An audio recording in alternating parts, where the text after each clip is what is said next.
mi querido economista Otto Sonnenholner. Sí, algunas reflexiones ahí. Primero, entender que este es el celular de uno, exacto, de uno de algunos de los líderes de las organizaciones delictivas más peligrosas del país, ¿ya? Es decir, esto es solo una fracción de lo que realmente significa un Estado tomado por el narcotráfico. Yo, y creo que todos siempre hemos sospechado, hemos escuchado de este tipo de situaciones, de este nivel de penetración, de infiltración del crimen organizado en las estructuras del Estado, pero claro, verlo escrito en blanco y negro da escalofríos, ¿no? Ver cómo se ordenan asesinatos, ver cómo se compra la justicia, ver cómo se llega desde el funcionario, digamos, el guía penitenciario hasta la cabeza del sistema judicial, ver cómo están en esto metidos o entrelazados políticos, autoridades locales. Es desgraciadamente doloroso porque demuestra lo difícil que es la tarea de recuperar al Ecuador y devolver el orden, la paz, el progreso al país. Es complicado, es una tarea aún posible, pero se necesita primero de separar con urgencia, como se tratase de un cáncer, ¿no? De cortar de raíz todo lo que está contaminado. Y esa es una tarea que demanda mucha valentía y que demanda mucha determinación.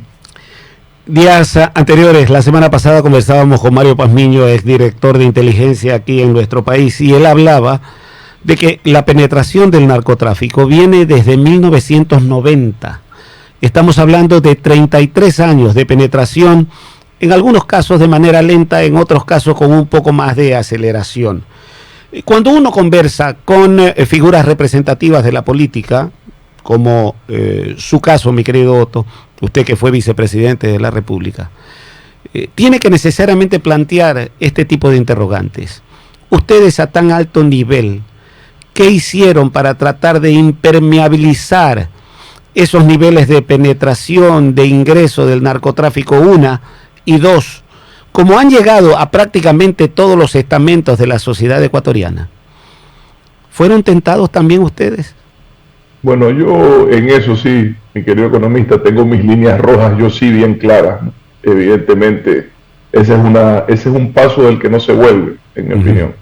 Si uno se mete en eso, ya no hay regreso.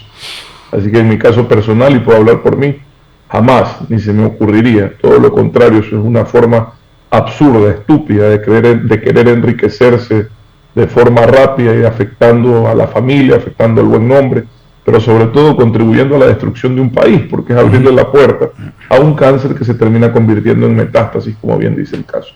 Segundo, le puedo hablar por lo que he hecho yo, y en su momento, y si usted se fija en los chats, cómo se quejan los narcotraficantes de cómo han cambiado las reglas del juego.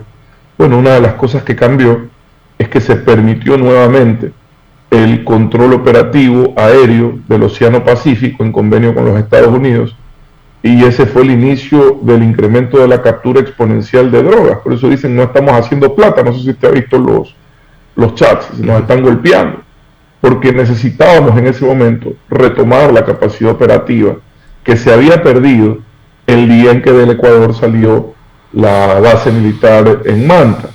No es que quiera yo cuestionar o no la salida de la base militar, es decir, aquí hay quienes dirán es que no tienen por qué haber soldados extranjeros en suelo ecuatoriano. Y puede ser que coincidamos, constitucionalmente además está prohibido. Pero cuando se eliminó la base de Manta, no se reemplazó con absolutamente nada lo que ahí se hacía. No sé si me explico. Sí. Es decir, les dijeron, váyanse, pero no sustituimos como país, en ese entonces las autoridades nos sustituyeron. Pero ahí viene la pregunta inmediata, ya, cuestionado eso, se fueron. Pero ustedes que estuvieron en el poder, ¿cómo lo pudieron o intentaron recuperar, tratar de establecer la remediación? Le estoy diciendo, en el 2019 se retomó la cooperación con los Estados Unidos, que había sido cerrada por 10 años, y retomamos el vuelo de los aviones Orión P3, que usted hoy los ve en Guayaquil, sin la necesidad de tener bases extranjeras en el Ecuador, porque si el problema era que estén soldados extranjeros, bueno, aquí está la solución. Sin la necesidad de los soldados extranjeros se retomó el control del Océano Pacífico, y eso llevó inmediatamente, usted vea la fecha de ingreso de esos aviones, y vea cómo todos los años, gracias a eso, hay un incremento exponencial de la captura de drogas, que efectivamente es el golpe más directo que usted le puede dar en el bolsillo al narcotráfico. Por eso tiene consecuencias con las que hay que lidiar, porque como son delincuentes, cuando usted les corta el camino del narcotráfico, empiezan a ejercer presión sobre la sociedad a través de otro tipo de delitos. Pero esto es parte de combatirlo, porque aquí sí vamos a ser claros. Lo que no cabe y nunca debería de caber es este discurso de es que hay que pactar, es que hay que acordar, porque lo único que se logra con esos pactos, ¿ya?, es una suerte de percepción de paz, mientras ellos están carcomiéndose y tomándose el Estado completo por la cantidad de plata que manejan. Siguen en creciendo. muchos casos más recursos en ocasiones que la misma fuerza pública. Entonces usted tiene que cortarles, la mejor forma de combatirlos es cortarles su mayor fuente de ingresos, que es el narcotráfico. Y la forma de hacerlo en ese entonces fue retomar el control aéreo del narcotráfico en el Océano Pacífico, con mucho éxito hasta el día de hoy. Ahora, eso es lo que yo puedo decir por mí. Lo otro que hay que hacer, y en lo que también trabajé, y muy fuertemente, es en el control de lavado de activos. Discúlpeme, usted ha visto estos allanamientos, las casas, los lujos. Usted se pregunta, ¿esta gente qué es? ¿Qué son? Empresarios, industriales, grandes exportadores. Toditos son funcionarios públicos. Viven de sueldo. Viven de sueldo. Yo, créame, en eso coincidimos. Yo también ¿Usted ha visto propiedades de policías retirados? Mire, entonces... De militares retirados. Yo le hago una pregunta. Váyase a las principales ciudadelas de Guayaquil, de Quito, de Cuenca, recorra. Vea las casas. Vea cuánto cuestan. Porque yo soy constructor, uno se da una idea de cuánto cuestan las cosas. En lo inmobiliario, me dedico al negocio inmobiliario. Y se pregunta usted que tantos prósperos empresarios hay aquí, porque yo cuando veo los rankings de facturación, veré 200, 300 empresas, quizás 400, que le permitan a alguien vivir así. Pero que hay miles de casas que nadie puede justificar. Entonces, el control de lavados de activos en el Ecuador tiene, y eso era nuestra propuesta en campaña, tiene que ser llevado a cabo como una herramienta de lucha contra la delincuencia y el narcotráfico de forma urgente, y la corrupción. ¿Qué hice yo? En el 2019, finales del 2019, y pues métase en internet, impulsé la firma de un convenio, ya, se llama el Pacto de Transparencia Global. Ahí estuve yo personalmente, para que el Ecuador lo adhieran, porque no nos dejaban entrar, que nos permite hoy como país acceder a la información societaria, tributaria, financiera, ya, de los ecuatorianos en más de 140 países, para que ya dejen de esconder activos, ya, para saber exactamente quién tiene qué y dónde y por qué. Hay que hacer una pequeñísima inversión que se paga sola en tecnología para poder aprovechar toda esa información, procesarla y poder pedirle a los dueños de activos injustificados que nos expliquen por qué es que tienen tanto. ¿Ya? Son cosas que hay que hacer, que yo he hecho, yo puedo hablar por mí, que entiendo, pero es la única forma de combatir esto. Oiga, aquí están explicando cómo han penetrado en la contratación pública. Les abrieron en su momento las puertas hablando de la famosa, no sé si ustedes se acuerdan, la pacificación de las pandillas. Les abrieron las puertas de par en par del Estado, los hicieron legisladores, ¿ya? Los llevaron al poder. Hoy están toditos ahí en esos chats, chatean con uno de los capos del narcotráfico, ya fallecido, pero uno de los capos del narcotráfico. ¿Qué tiene uno que hablar sino como autoridad de decirle dónde va a cumplir condena? Todo lo que uno tiene que decirle a un delincuente. Y coincidimos, mi querido Otto, coincidimos, porque aquí también nosotros estábamos hablando en días anteriores de que estos son los chats de uno de los narcotraficantes. Claro, hay quizás a ese nivel 5 o 6 cabecillas. Imagínese usted, no, imagínese usted. Hay un refrán popular que dice que de buenas intenciones está empedrado el camino al infierno, ¿no? De buenas intenciones está empedrado el camino al infierno, y esto que buscó en algunos casos con buenas intenciones tratar de establecer un desarrollo y un progreso del país en buenos términos, se ha convertido en una bola de nieve incontrolable. La pregunta aquí es, mi querido economista Otto Sonnenholner, ¿hay vuelta atrás? Usted estaba hablando de una línea roja a propósito de la integridad y de la probidad en el aspecto individual, en el aspecto personal. En el aspecto institucional, ¿tenemos la posibilidad de recuperarnos? Lo que pasa es que las instituciones las hacemos las personas.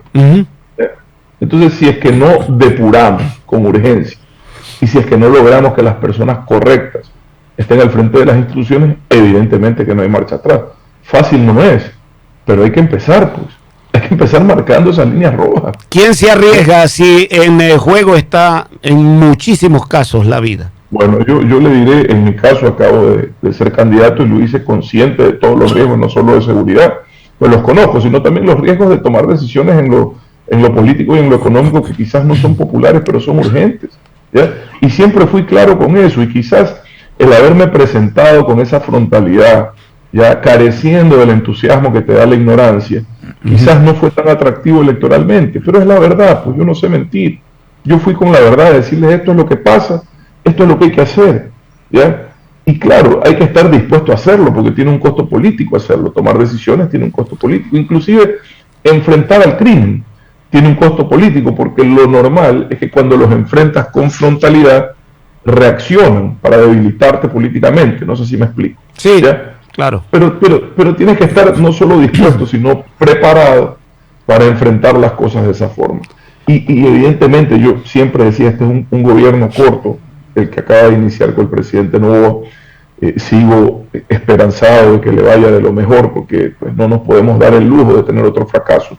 Pero sí le digo, hay que estar dispuesto a tomar decisiones, a marcar líneas rojas. ¿Usted cree, mi querido economista Otto Sonnenholner, que haciendo un símil, estableciendo Chicago de los años 30 con niveles de ingreso de corrupción por todos lados, igual o similar a lo que tenemos aquí en nuestro país, se podría armar un grupo de los intocables tipo Elliot Ness?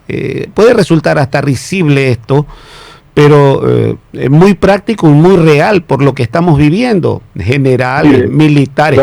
Oiga, aquí se vivió el descaro de un convoy militar ingresando a una base militar transportando droga. ¿Eso en qué parte del mundo se ha visto? Mire, las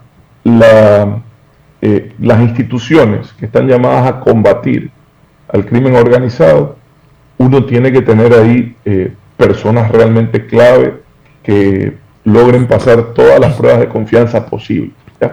Controles patrimoniales, polígrafos, etcétera. Le estoy hablando desde la UAFE, el SRI, las cúpulas de la fuerza pública y, respetando la independencia de poderes, brindarle a la Fiscalía también las herramientas para que pueda hacer una depuración similar. Porque si no se puede confiar como autoridad en las personas que están llamadas a derrotar a los delincuentes, estamos liquidados. Entonces, usted puede, en función de esa depuración, armar, si se quiere, ese símil al que usted se refiere. Es decir, su equipo de combate contra el crimen organizado, que es interinstitucional, no es solo a nivel del Ejecutivo, donde solo estarían la UAF y el SRI, inclusive haciendo un esfuerzo por detectar jueces probos, que sí los hay. Quizás a estas alturas pareciera que son minoría, pero siguen existiendo, porque sin justicia jamás vamos a derrotar al crimen.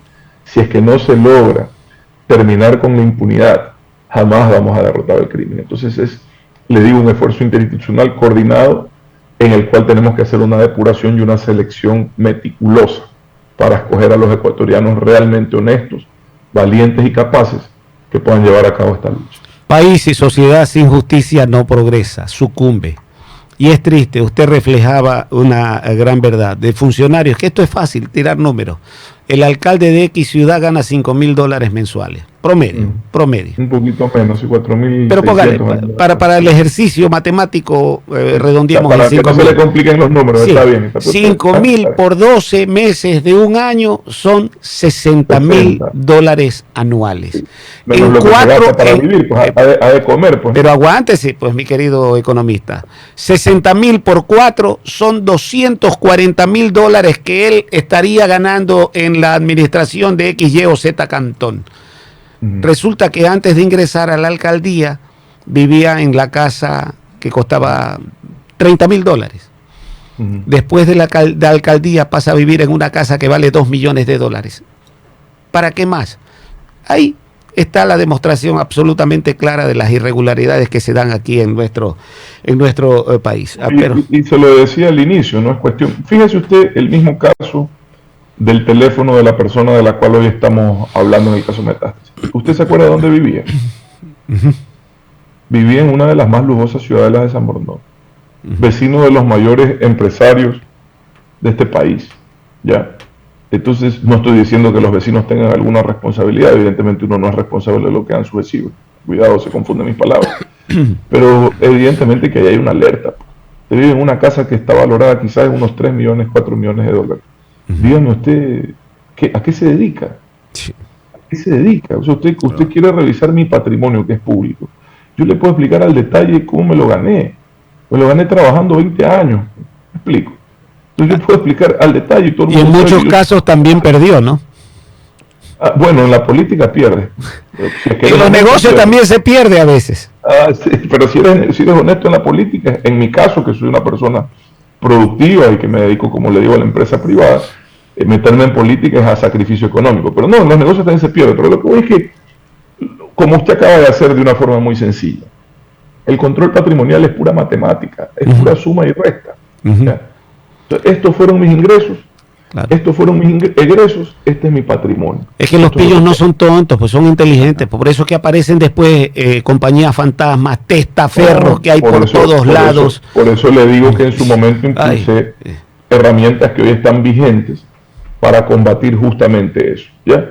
Y evidentemente en estos chats usted también ve temas de testaferrismo fuertes, ahí se leen, se interpretan, yo te vendo la casa, yo te compro el terreno, y ya se lo transfiero a fulano, a vengano, se ven. A veces no son ni parientes, son entre comillas socios, ¿no? Es decir, han tenido muy buenos asesores financieros en el fondo, ¿ah? No, pues, o sea, negocios más lucrativos que el narcotráfico no creo que existan. Y por desgracia, por eso tienen tanto poder. Claro, no, yo le decía de los asesores financieros en el sentido de poder hacer la más grande lavandería, ¿no? Pero si hasta en el fútbol, usted que es amante del fútbol también, mi querido economista Otto Sonnenholder, desde hace rato con tantas loterías y con tantas cosas, dice que todo eso sirve como para lavar y para lavar. Mire, aquí lo importante es que se quede, en mi opinión, ¿no?, que se marque un hito, en este caso, que sea ejemplificador de cómo se combate la impunidad en estos temas. Sobre todo le voy a decir por qué. Porque es necesario que los funcionarios judiciales que están involucrados en esto, ¿ya?, sepan realmente cuáles son las consecuencias de estar del lado equivocado de la historia, ¿ya? Es decir, si aquí se salen con la suya, pues no pasará nada en el Ecuador y seguirá siendo esto lo que empecemos desgraciadamente a normalizar. Lo que se necesita, en mi opinión, es que este caso llegue, se esclarezca, porque aquí esto es una reflexión importante, ¿no? Hay personas que ya aceptan los chats, lo que pasa es que les restan importancia, y hay otros que los niegan, ¿no? Entonces, lo único que sí me deja claro esto es el teléfono, si es del señor, y esos chats existieron. La pregunta es si realmente son con las personas que se sospechan, y eso ya se verá a nivel judicial. Claro, la negación forma parte del juego, ¿no? Si al señor uno de los preferidos lo negó 3 veces. Ya, lo que pasa es que uno también puede, en este caso, simular ser una persona chateando con ese individuo, ¿me explico? Claro. Por otros fines. Entonces creo que hay que investigar a fondo para que no quede ninguna duda, para que no se atropelle a nadie. Pero a lo que voy es que al final de este proceso, las sanciones tienen que dejar un ejemplo, tienen que marcar un hito de que estar del lado equivocado, ya, de la historia te va a dejar secuelas serias. Porque si no la impunidad va a seguir siendo el parámetro para normalizar este tipo de comportamiento, que desgraciadamente ese problema solemos tener. Tendemos a cotidianizar lo negativo, ya. De repente pasa a ser normal aceptar coimas, de repente pasa a ser normal estar vinculado con delincuentes. No, eso no puede ser normal. Eso tiene que ser sancionado con dureza para que queden, insisto, de ejemplo de lo que está mal. No nos podemos estar acostumbrando a las cuestiones irregulares, Lucho. Economista Otto Sonnenholder, escuchando esta narrativa, estos hechos que son de acontecimiento en el país, la Asamblea también ha dado una señal de respaldo a la doctora Adriana Salazar. Ayer el presidente Daniel Noboa, en una ceremonia castrense, manifestó que no va a pactar con bandas delictivas. El jefe del Comando Conjunto de Fuerzas Armadas ha manifestado de que hay que hacer la guerra a las bandas delictivas, al crimen organizado, pero englobando este tema en este escenario, en el tema de seguridad, la ciudadanía se pregunta, el ciudadano de a pie, los padres de familia, todos, bueno, y esto cuándo empieza a caminar, porque mucha narrativa, estamos escuchando muchos discursos, muchas oratorias. Ya lo dijo Jan Topping, una carta que le envió el propio presidente Daniel Noboa. Hay que ir del discurso a la práctica. Economista, mire, no sé cuál sea su lectura sobre el tema. Mire, la situación, y hoy estamos hablando, y hemos hablado ya 15, 20 minutos de el crimen organizado y la penetración del mismo en las estructuras del Estado, ¿verdad? Desde el piso hasta el techo, total. Pero, a la par, eso tiene los efectos que ha tenido en el deterioro de nuestra calidad de vida, fruto de una inseguridad insufrible. Insufrible. Es decir, aquí todos los días, en todos los barrios hay secuestros, hay extorsiones, vacunas, sicariatos. Todos los días en todos los barrios, robos, asaltos. ¿Ya? Entonces, yo lo dije siempre, el inicio del control de esto, y un poco revisando el caso de éxito más cercano que tenemos, que es El Salvador, es el control de las cárceles. ¿Ya? La creación de sistemas de máxima seguridad para que los delincuentes peligrosos no estén chateando pues con las autoridades del país, sino que estén presos de verdad, incomunicados, restringidos de verdad, cumpliendo una condena en función del daño que le han hecho a la sociedad y del riesgo que representan para nuestra familia. Entonces, ese esfuerzo es el principal para mí, el control de las cárceles y la creación de regímenes de máxima seguridad. Lo segundo es permitirle a las autoridades judiciales que están combatiendo con honestidad a los delincuentes tener una posibilidad de despachar de forma telemática, inclusive en el extranjero en caso de ser necesario, porque es evidente que se están jugando la vida y es nuestra obligación garantizarles su protección. Mucho hablaron en la campaña de los jueces sin rostro. Yo he explicado varias veces que eso no va a ser posible porque hay un impedimento a nivel de Corte Interamericana de Derechos Humanos para tomar esa iniciativa, pero sí se puede hacer lo que yo les estoy diciendo. Jueces y fiscales que puedan despachar telemáticamente, inclusive desde el extranjero, en caso de ser necesario. ¿Para qué? Para que no pongan en riesgo su vida y la de su familia. Pues si ustedes están en estos chats, mandan a matar como que si mandan a comprar pan. Es decir, a cada rato ya me encargo, le doy de baja. Discúlpeme, tenemos que cuidar la vida de quienes están tratando de impartir justicia. Es nuestra obligación y esa es parte del camino. El segundo punto. Y el tercer punto, evidentemente, es una combinación de una depuración de las fuerzas públicas a todo nivel. De esta manera, economista, nosotros impactamos sobre cada persona. De esta manera nosotros... Se está metiendo el audio ahí. Continúe, mi querido economista. Me lo están boicoteando. Por último, a nivel de fuerza pública, una depuración previo a un proceso de entrenamiento y equipamiento profundo, ¿no?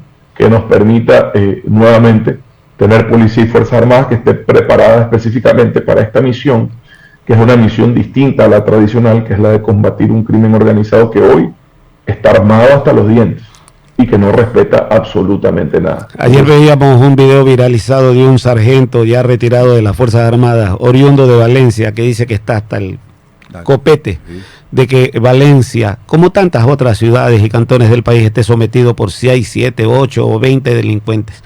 Pero bueno, vamos a otra realidad, el aspecto económico. La ley económica urgente, el partido suyo, su movimiento con sus asambleístas, definitivamente apoyan la ley, mi querido economista. Y de la alianza Actuemos terminó cuando se acabaron las elecciones, pues, y cada quien, digamos, en alguna forma buscó volver a su partido por el cual fueron electos. Esta era una alianza de varios partidos. Lo que yo he dicho es que voy a estar siempre atento y vigilante a que no traicionen lo que propusimos en campaña, porque eso sería traicionar a los electores que los llevaron a la asamblea de esos 8 legisladores. Y en eso estoy. Ahora, sobre la ley económica urgente, mire, el problema con la ley no es si está bien o está mal, hay cosas discutibles. El problema es que realmente no está resolviendo la dificultad fiscal que enfrenta el gobierno. Hoy sale el ministro de Finanzas a decirnos que el déficit es de casi 6.000 millones solo para cerrar este año. Pero eso ya lo sabíamos todos. ¿Cuál es la noticia? Debieron haber tenido una etapa de transición mucho más clara, ¿no? Y debieron haber sabido exactamente en qué se estaban metiendo. Ahora, si tiene 6.000 millones de hueco, esta ley no está recaudando absolutamente nada más que la remisión tributaria, que en el mejor de los casos serán entre 800 y 1.000 millones, ¿ya? Y el resto, ¿qué hacemos? ¿Que vender el oro? ¿De qué nos sirve eso? Tomar las reservas, ¿de qué nos sirve? Le digo por qué. Tomar las reservas y vender el oro lo único que hacen es comprar un poquito de tiempo, pero muy poquito, ¿ya? Y después, en marzo, en abril, ¿qué? Nos volvemos a ver con el mismo problema. ¿Y qué van a vender si ya no hay reservas, ya no hay oro? Y no se van a reconstituir, pues si estamos con déficit. Entonces, le decía hace un rato, quienes nos metimos en esto, en esta campaña, en esta elección, sabíamos exactamente o debimos haber sabido exactamente lo que enfrentábamos. Y eso implica que hoy tengan que tomar decisiones que fortalezcan y defiendan la dolarización que está en riesgo, porque la presión del desequilibrio fiscal llevan a debilitar el sistema monetario, ¿ya? Es decir, empezamos a ver de dónde sacamos para imprimir cualquier papel y cubrir las cuentas que el Estado no puede cubrir, y eso es debilitar la dolarización, ¿ya?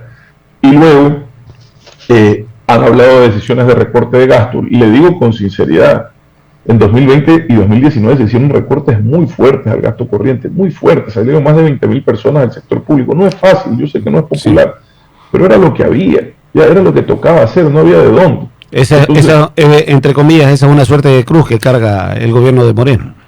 Sí, pero es lo que sostuvo la dolarización. Al final del día yo siempre decía, si prefiero ser el tipo que tuvo que hacer recortes al tipo que desdolarizó el Ecuador, pues yo puedo vivir tranquilo en mi país.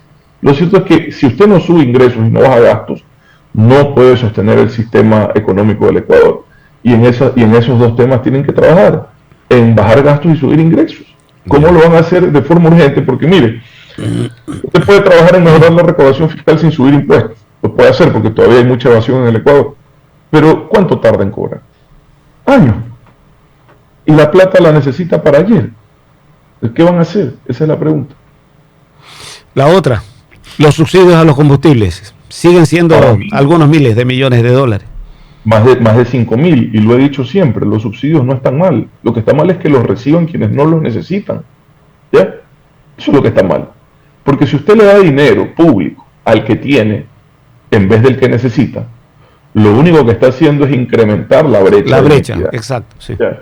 Entonces, esa política pública que se entrega sin ningún tipo de diferenciación, lo único que ha hecho es incrementar la inequidad en el Ecuador. Es decir, es una política social regresiva. Ahora, si usted toma ese dinero y dice, el subsidio lo voy a entregar de forma directa a quien necesita, a quien no tiene, enhorabuena. ¿Cómo se hace eso? Transporte público gratuito para estudiantes del sistema público, por ejemplo. ¿Ya? Eso cuesta 300, 400 millones de dólares. Yo prefiero 1000 veces eso, que los niños y los jóvenes del Ecuador puedan ir a estudiar sin tener la duda de si sus padres les pueden pagar el pasaje del bus, a seguir subsidiando indiscriminadamente a todo el mundo. Son alternativas. Lo que no se puede hacer es retirar los subsidios sin una compensación. Eso no se puede hacer, porque sería catastrófico para las familias más humildes. En el 2020, cuando se retiró progresivamente los subsidios, la totalidad de ese dinero se devolvió, en ese año fueron 1.500 millones, se devolvió en los bonos de emergencia por el COVID. La totalidad, es decir, el gobierno no se tomó $1 de eso, ¿ya? El problema es que se dejaron de dar esos bonos y quedó el peso de la pérdida del subsidio sobre la ciudadanía. Entonces, yo siempre he hablado de esto con frontalidad y lo hice en campaña, y quizás son las cosas, yo digo la verdad, yo no sé mentir. Usted puede retirar los subsidios y puede tomar unos 2.000, 3.000 millones de esos 5.000 para compensar con creces a las clases más vulnerables, con políticas públicas como la que le he dicho.